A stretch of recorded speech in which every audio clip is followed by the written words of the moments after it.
youth congressman who had said to attack me, to teach me a lesson. So I just want to tell you, Sonia Gandhi, that you're the biggest coward in this country right now. You, Sonia Gandhi, tried to carry out an attack on me when I was driving back from work.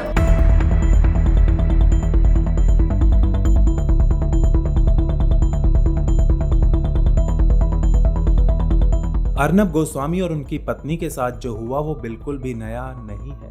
Media को दबाने का Indian national Congress का एक बहुत ही पुराना इतिहास रहा है। नेहरू इंदिरा युग से लेकर अब तक कांग्रेस मीडिया के पर कतरने की हमेशा से ही पक्षधर रही है। हमारे लिबरल मीडिया से आजकल आपको सुनने को मिलता है कि कैसे 2014 के बाद भारत में अभिव्यक्ति की स्वतंत्रता खतरे में आ चुकी है। द वायर, प्रिंट और एनडीटीवी के लेख पढ़ ऐसा प्रतीत होता है जैसे कि इस देश में 2014 के बाद से लोगों के लिए खुद को व्यक्त करना मुश्किल होता जा रहा है, लेकिन डेटा इसे बिल्कुल भी सपोर्ट नहीं करता। यदि सोशल मीडिया के ऊपर 2014 से पहले सरकार के खिलाफ की जाने वाली tweets, Facebook post, YouTube program इत्यादि की संख्या को 2014 के बाद की संख्या से कंपेयर किया जाए तो 2014 के बाद की ये संख्या कहीं ज्यादा है। मतलब 2014 के बाद से लोग सरकार के विरोध में अपनी अभिव्यक्ति की स्वतंत्रता का पहले की अपेक्षा कहीं ज्यादा प्रयोग कर रहे हैं। इसके अलावा यदि अलग अलग न्यूज पोर्टल्स और वेबसाइट्स पर सरकार की आलोचना करने वाले लेखों की संख्या की बात की जाए तो उनकी संख्या भी 2010-14 के मुकाबले 2014-19 में कहीं ज्यादा है। यानी कि मीडिया की अभिव्यक्ति में भी 2014 के बाद अच्छा खासा उछाल आया है। तो फिर सवाल ये उठता है कि 2014 के बाद फ्रीडम ऑफ एक्सप्रेशन खतरे में कैसे पड़ गई? क्या आप जानते हैं कि हमारे देश में आज तक कितनी किताबों को बैन किया गया है? वैसे तो ये संख्या बहुत ज्यादा है, लेकिन यदि केवल राष्ट्रीय स्तर की बात की जाए तो 1924 से लेकर 2014 तक भारत में कुल 43 किताबों के ऊपर राष्ट्रीय स्तर पर बैन लगाया गया है। 2014 के बाद से अब तक एक भी किताब बैन नहीं की गई है, और जिस किताब के ऊपर 2014 में बैन लगाया गया था उसे भी केंद्र सरकार नहीं बल्कि पुणे की एक अदालत ने लगाया था। इन 43 में से 35 किताबों को स्वतंत्र भारत में यानी कि 1947 के बाद बैन किया गया, और इन 35 में से 33 किताबें तो ऐसी हैं जिनके ऊपर बैन कांग्रेस के शासनकाल के दौरान लगाया गया। जहां इन 33 में से केवल 2 किताबें ही ऐसी हैं जिनको हिंदू धर्म पर आपत्तिजनक बातें करने के कारण बैन किया गया, वहीं 7 किताबों के ऊपर इस्लाम विरोधी होने के कारण बैन लगाया गया। जैसे कि 1988 में आई सलमान रुश्दी की किताब द सैटेनिक वर्सेस। मुस्लिम संगठनों के कड़े विरोध के बाद राजीव गांधी ने इस किताब के ऊपर तुरंत बैन लगा दिया था, और ऐसा करने वाला भारत दुनिया का सबसे पहला देश था। धार्मिक किताबों के अलावा कांग्रेस के शासनकाल में राजनैतिक विषयों पर लिखी गई किताबों पर भी खूब बैन लगाए गए।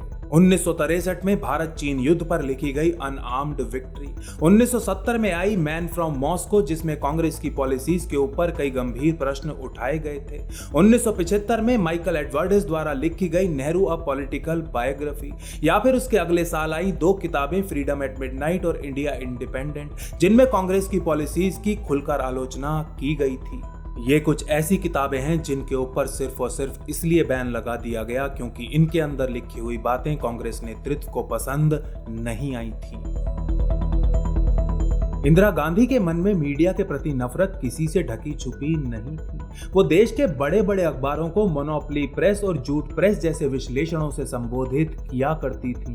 60 और 70 के दशक में कांग्रेस ने मीडिया के साथ कई दुर्भाग्यपूर्ण प्रयोग किए, जैसे कि अखबार के मूल्य को उसके पन्नों की संख्या के साथ जोड़ना। इतना ही नहीं, एक समय पर कांग्रेस सरकार ने अखबारों के साइज के साथ साथ उनमें छपने वाले विज्ञापनों पर भी प्रतिबंध लगाने के प्रयास किए थे। कांग्रेस के इन सभी निर्णयों को कोर्ट में एक कड़ी चुनौती दी गई। पहले सकाल न्यूज़पेपर केस, उसके बाद इंडियन एक्सप्रेस और बाद में 1974 के ऐतिहासिक बेनेट कोलमैन केस में भी कोर्ट ने कांग्रेस के विरुद्ध और प्रेस के पक्ष में ही फैसले सुनाए थे। नेहरू इंदिरा काल की एक और महत्वपूर्ण मानसिकता थी large is evil and small is better वाली मानसिकता, यानी कि बड़ा बुरा है और छोटा अच्छा है। इंडियन नेशनल कांग्रेस की इसी मानसिकता का परिणाम था 1969 का monopolies and restrictive trade practices act यानी कि एमआरटीपी। एमआरटीपी जैसे कानूनों को कांग्रेस ने सिर्फ और सिर्फ मीडिया के ऊपर लगाम लगाने के लिए बनाया था। इन कानूनों को लाइसेंसिंग रिक्वायरमेंट्स का नाम देकर कांग्रेस ने मीडिया का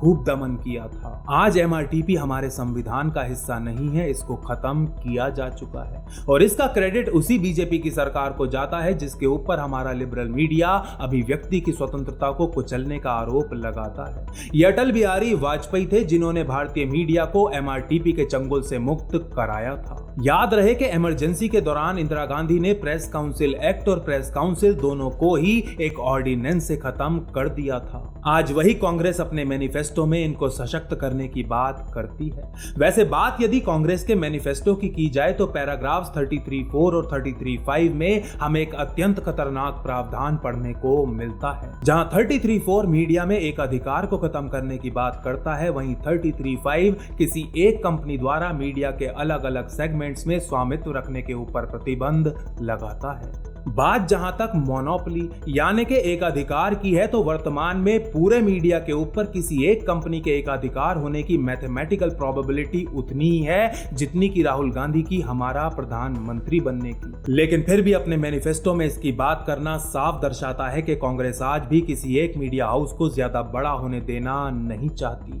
जैसे कि नेहरू जी और इंदिरा जी कहा करते थे, लार्ज इज इवल। कांग्रेस का 2019 का ये मैनिफेस्टो आतंकियों, अपराधियों और घुसपैठियों के प्रति तो बहुत ज्यादा नम्र है, लेकिन यह देश के स्वतंत्र मीडिया की संरचना को पूरी तरह ध्वस्त करना चाहता है। अभी भारत में एक मीडिया हाउस एक समय पर प्रिंट, टीवी, रेडियो और डिजिटल सभी प्रकार के मीडिया में वेंचर कर सकता है, लेकिन कांग्रेस मैनिफेस्टो का पैरा 33.5 इस पर प्रतिबंध लगाने की बात करता है। इस प्रकार के केसेस को यह manifesto competition commission of India के पास रेफर करने की बात करता है। यानी कि यदि आप अखबार चलाने के साथ साथ अपना टीवी चैनल और न्यूज वेबसाइट भी खोलना चाहते हैं तो कांग्रेस के अनुसार आप ऐसा नहीं कर सकते। कभी रामनाथ गोयनका द्वारा कॉन्स्टिट्यूएंट असेंबली में की गई वो भविष्यवाणी आखिर सच हो ही रही है, जिसमें उन्होंने कहा था, एक दिन सरकारें मीडिया का दमन करने के लिए कानून बनाकर खुद को सशक्त किया करेंगी। NDTV एक न्यूज चैनल भी चलाता है और वेबसाइट भी जो एक डिजिटल अखबार का काम करती है। देश के कई अखबार, न्यूज चैनल्स भी चलाते हैं और वेबसाइट्स भी। एक ऐसा कानून बना देना जो आपको केवल एक ही प्रकार के मीडिया तक सीमित कर दे, इससे राष्ट्र, समाज या फिर जनता के हितों की रक्षा कैसे होती है, ये तो कांग्रेस के कर्ता धर्ता ही हमको समझा सकते हैं। मैं YouTube पर वीडियोस बनाता हूं और इसके साथ साथ यदि चाहूं तो Facebook या फिर किसी और वेबसाइट पर लेख भी लिख सकता हूं। मेरा ऐसा करना देश हित के विरुद्ध आखिर कैसे हो सकता है? मेरे ऐसा करने पर प्रतिबंध लगाना देश का तो पता नहीं, लेकिन किसी पार्टी विशेष के हित में अवश्य हो सकता है। दोस्तों, इतिहास इस बात का साक्षी रहा है कि इंडियन नेशनल कांग्रेस अपनी आलोचना करने वाले मीडिया के वर्गों के साथ बहुत ही सख्ती से पेश आती रही है। यदि आपातकाल के समय की बात ना भी की जाए तब भी कांग्रेस के नेता, मंत्री और प्रधानमंत्री उनके खिलाफ बोलने वाले मीडिया कर्मियों को चुप कराते आए हैं, कभी कानूनों से, कभी बोली से तो कभी बल से। जरा सोचिए, अर्नब गोस्वामी जैसा बड़ा पत्रकार जो इस देश में एक सेलिब्रिटी की हैसियत रखता है, यदि कांग्रेस उसके ऊपर हमला करवा सकती है तो मुझ जैसे छोटे मोटे यूट्यूबर्स को इस पार्टी और परिवार के खिलाफ कुछ भी बोलने से पहले कितना सोचना पड़ता होगा। ये पार्टी और परिवार जो इस देश और देश के सभी संस्थानों को अपनी बपौती समझते आए हैं। 2020 का ये भारत जिसमें आप योगी आदित्यनाथ को अजय बिष्ट तो कह सकते हैं, लेकिन यदि आप सोनिया गांधी को एंटोनिया अल्बाइना माइनो कहते हैं तो कांग्रेस के गुंडे आपके ऊपर हमला कर सकते हैं, आपकी जान भी ले सकते हैं। लेकिन फिर भी अभिव्यक्ति की स्वतंत्रता को कुचलने के आरोप बीजेपी के ऊपर ही लगाए जाएंगे, कांग्रेस के ऊपर नहीं। They reached the parking lot of my building and I asked them what happened and who were these people, and they said to me that they were Congress workers, youth Congress workers who had said that they had been sent to attack me, and youth Congress workers who said they had tailed me and they were given instructions by their higher ups to attack me, to teach me a lesson. So I just want to tell you, Sonia Gandhi, that you're the biggest coward in this country right now. You, Sonia Gandhi, tried to carry out an attack on me when I was driving back from work. You know the questions I've asked you are absolutely appropriate. You have no guts to face me. My questions against you will increase. The questions I'm asking you are legitimate questions. You tried to attack me. You tried to attack my wife. You had tried to attack both of us while we were coming back, and I will hold you personally responsible for any consequences of any attack on me.